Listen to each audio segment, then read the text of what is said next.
Moving to the Big Apple can be a pretty crazy experience. Today we're gonna hear from some New Yorkers about what shocked them the most moving to New York City. You don't wanna miss this, trust me. Hey, I'm Drew. I just moved here 2 months ago and I have wanted to move here my entire life. So I've always been building it up in my head and just kind of like romanticizing the city, what it's like and everything. And whenever I got here, I was just like, am I in the right New York? Because it's actually kind of dirty.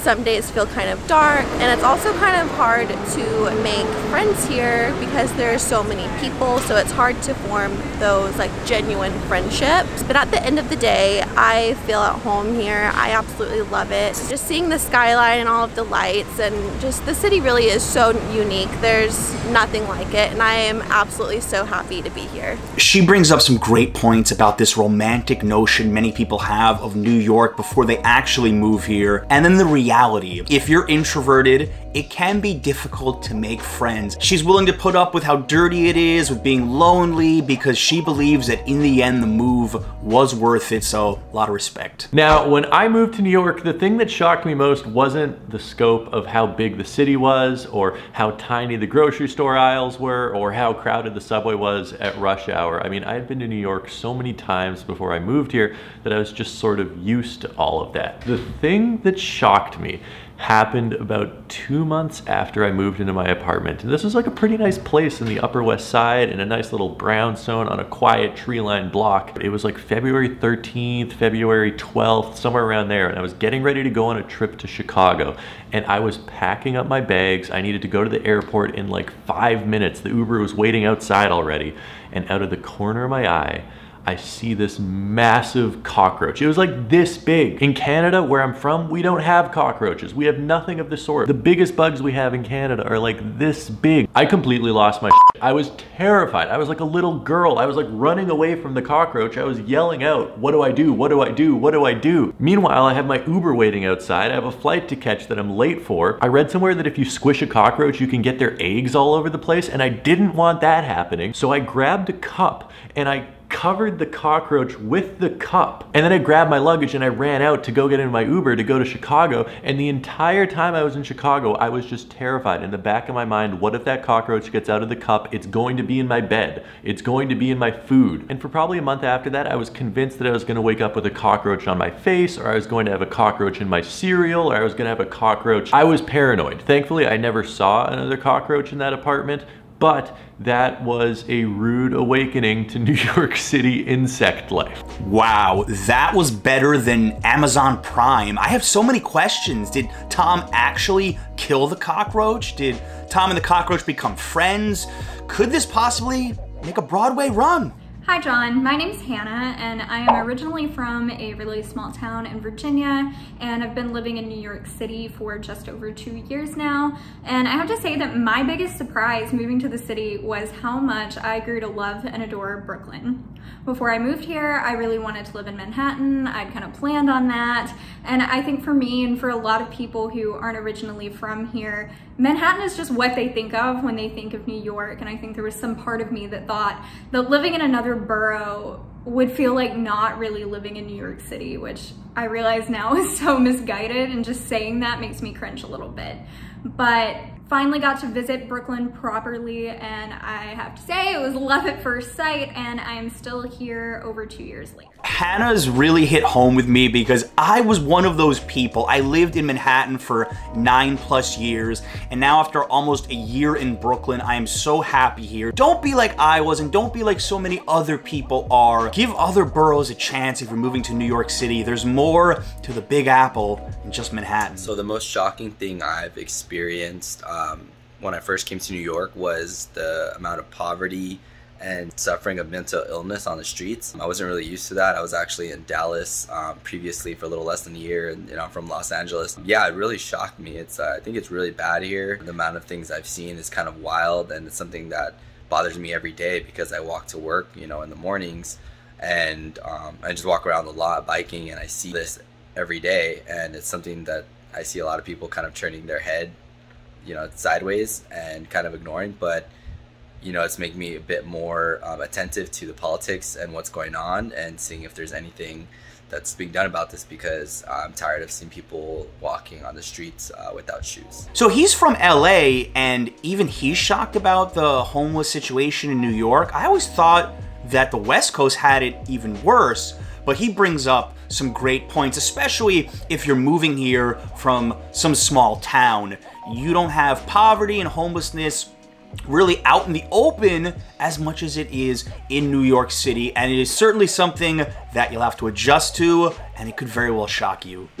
My wife and I were walking down the street in our neighborhood with our little dog, and we had the crosswalk to cross the street, and just as we were crossing, somebody on a city bike just barreled right through the intersection, almost taking out our little dog. And I yelled something at the biker, but just as I was going to yell it, a stranger across the street screamed a whole bunch of curse words that I'm not even going to repeat in this video at the biker, telling him he was wrong, we had the right of way. The moral of the story is we didn't know that guy at all, but he kind of just like stood up for what's right.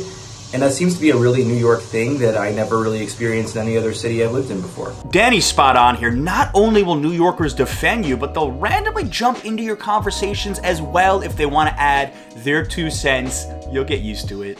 Benedict here from Virginia Beach, Virginia. The first thing I notice is how expensive it is to have a car in New York City. I live in Queens, so I'm very lucky to have a garage in our apartment, but that's very rare. So you're looking at tolls to get in and out of the city, like from Jersey to the city is already $16 flat. The Verrazano Bridge is about 21 bucks, and a lot more tolls. And then parking tickets, I literally have to include that in my monthly expenses. And on top of all that, insurance. My insurance is ridiculously high because of my age, because of some special New York City rates. They really try to make it difficult for you to have a car in New York. So you have to ask yourself, is it worth it? If you didn't recognize him, that's Amazing Ben, our camera guy, and he gets so many parking tickets that the NYPD has a dedicated office for him. But you see, even with his own parking spot, which is as good as gold in New York City, he's the only person I know with his own parking spot. Go figure.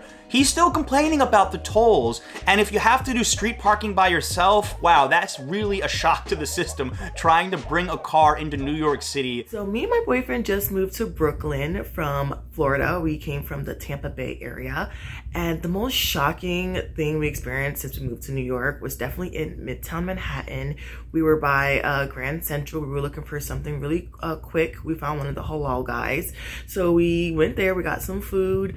My boyfriend paid for it in cash, and literally as he turned around, we got our food, as he turned around putting his cash away, was still out, we got harassed. Well, he got harassed. He got like jumped by like 5 or 6 homeless people begging for money. They were all like, let me get $1, let me get $1. It was so crazy. I've never seen that before. Someone just get rushed by all these homeless people.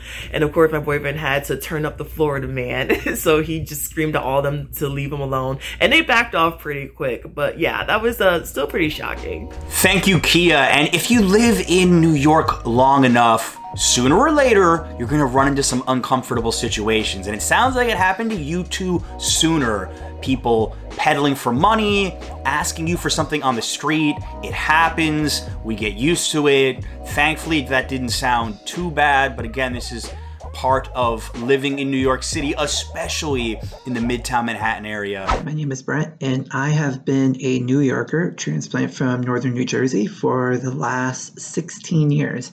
And one of the most shocking things about moving to New York City is just the amount of labor, manual labor, stress, and headaches that occur when you are trying to move yourself into a 5-floor walk-up. No amount of beer or pizza could ever repay the friends and family I had take all my stuff from ACs and dressers all the way up 5 flights of stairs and do it over and over again with me. This one really made me laugh because when I first moved to New York in 2011, I had an army of friends helping my twin brother and I lug boxes up to a 4th floor walk up in Greenwich Village, and he's right, no amount of pizza or beer could ever repay them.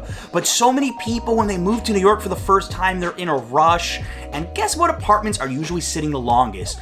Those walk-ups on the 4th, 5th, It's 6 floors. Many of you are gonna have that lovely experience moving to New York City. All right, now it's my turn. I'm John, and if you're watching this, you probably know me as that guy that makes the New York videos. Didn't always live in New York. Grew up in North Jersey, have lived in the city for 10 years, and the thing that shocked me the most moving here, it took a little time, was all the businesses that came and went. Because people always talk about how expensive it is to live here, to rent here, but I never realized how expensive commercial real estate was, how I'd go on a trip and come back and some of my favorite places would be gone. And I grew up in a spot in North Jersey where it felt like all the places I went to for years and years, it seemed like they were there forever, but in New York, here today, gone tomorrow. That's the reality. And that's something that really shocked me when I was a new resident. Special thanks to members of our Patreon for making today's video possible. Guys, tell me down below in the comments, if you moved to New York, what shocked you the most? I'm curious. Thank you so much for watching as always. Till next time.